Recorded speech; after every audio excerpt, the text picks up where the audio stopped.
I'd like to first and foremost point out that I beat Shaq in a three-point contest at his home. That's right. No. In his actual home in Orlando. It's available on the internet for all of your viewing pleasure.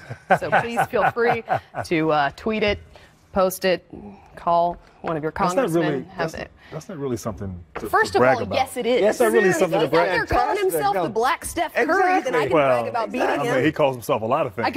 I couldn't beat Steph Curry, though, to be fair. I like the fact that Shaq said that he put, like, all the big guys out of business. Everybody says, it's probably my fault. I roughed them all up. Everybody started shooting jumpers.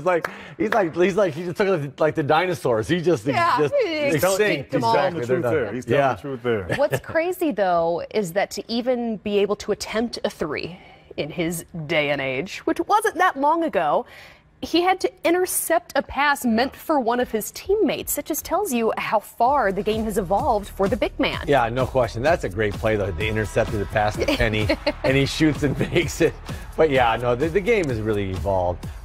You don't have to have a three-point game if you're a big guy. If you can roll, catch, finish. Clint Capella shows that. Montrezl Harrell shows that for the Clippers. These are very successful guys.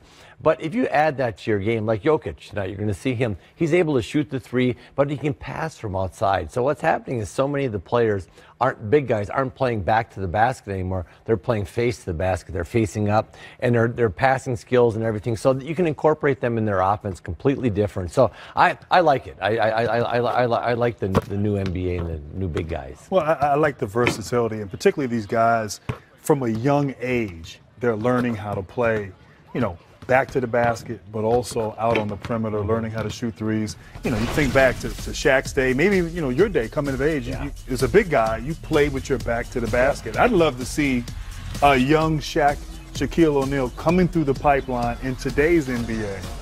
How would he play? Because he was so dominant and so physical and was, you give him the ball, it was 2 automatic points in the paint. But how would you, it'd be interesting to see like a young Shaq right now playing in today's game. I watch Philly, because I'm telling you what, Joel Embiid is getting like that. He's getting there. They switch. They have a small guy on him. He is punishing that small guy. You're seeing teams now having to change their defensive scheme. Like, we can't switch. Yeah. And three-quarters of the big guys now, you switch a guard on them, you're not even worried about it. Matter of fact, half the time you switch a guard on them, they don't even roll in the post.